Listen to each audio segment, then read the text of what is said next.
of you might remember last year I got a little teary-eyed when we tested what we thought was the last of the HSV Maloos. Well, she's back. And yeah, I got over her. I was back out on the road. I even saw some other utes. So if she wants to take me back, she's going to have to make a good case of it. But I'm a fair man, so let's test her out and see what she's got to offer. I wish I could tell you the things that I really thank you. do. I wish I could stand in this world all alone.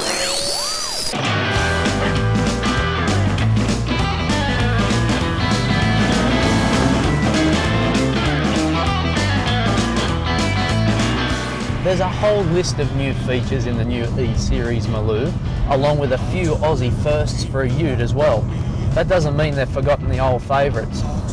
The E-Series is still powered by the LS2, which was in the previous VZ model, but power is up. It's now up to 307 kilowatts and 550 newton metres of torque, which make it the first Australian ute over 300 kilowatts. And along with HSV's exclusive diff ratios in auto and manual, make for a very nice vehicle to drive. Power is there on tap in any gear whenever you want it. It's fantastic. Having said that, the E-Series is not going to break any land speed records like the old VZ model did. The E-Series is governed to 250 kilometres per hour. So the record that Mark Scaife set in the old VZ model at just over 271 kilometres per hour is gonna stick.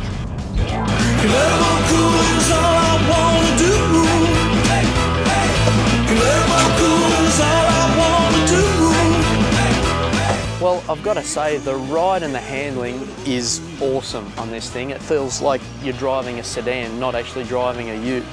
The thing's actually got so much grip, and another reason for that is of these massive 9.5-inch wide rear wheels, which are actually wider than the front, and that's another first for an Aussie ute. HSV have gone to great lengths to make their Maloo look different from its SS siblings.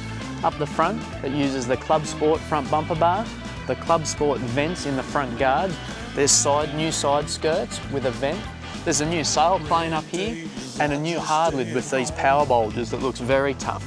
But I guess the most unique thing is the new tailgate.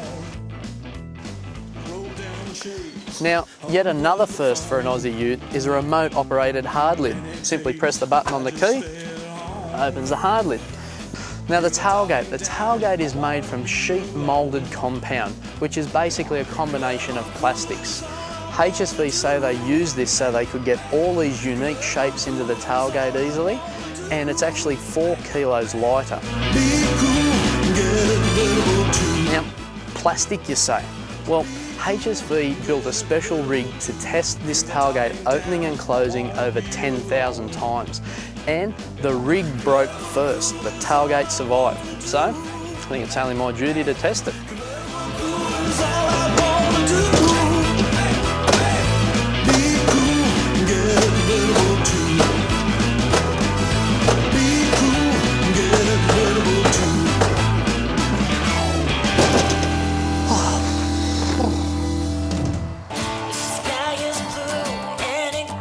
The interior gets the usual HSV treatment inside, such as the sports steering wheel, the leather gear knob, the performance seats, and the extra sports gauges.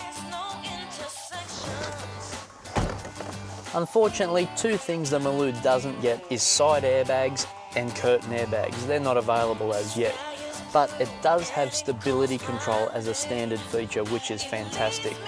Another first is reversing sensors. Now, if there's one thing I don't like about the Maloo is the hard lid. The power bulges are virtually impossible to see over when you're trying to park. So having reverse sensors as standard is fantastic.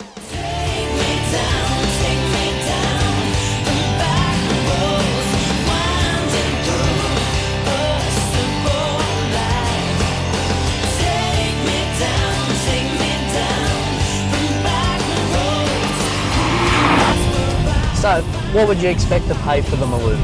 Well, she comes in at $59,990. A little bit pricey, but you are getting a hell of a lot of ute for your money. I lose myself. So, what's the verdict? Would I take it back? Yeah, you betcha I would. I mean, the last Maloo was great, but this one is even better. It's got bigger brakes, better handling, more grip, more power, more refined, and those sexy but yet aggressive looks. Yeah, I'll take it back, but I think I've got a little bit of hard work to do, so if you don't mind, excuse me.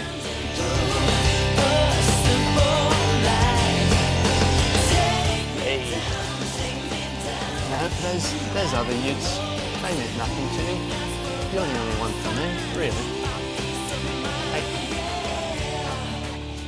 Oh.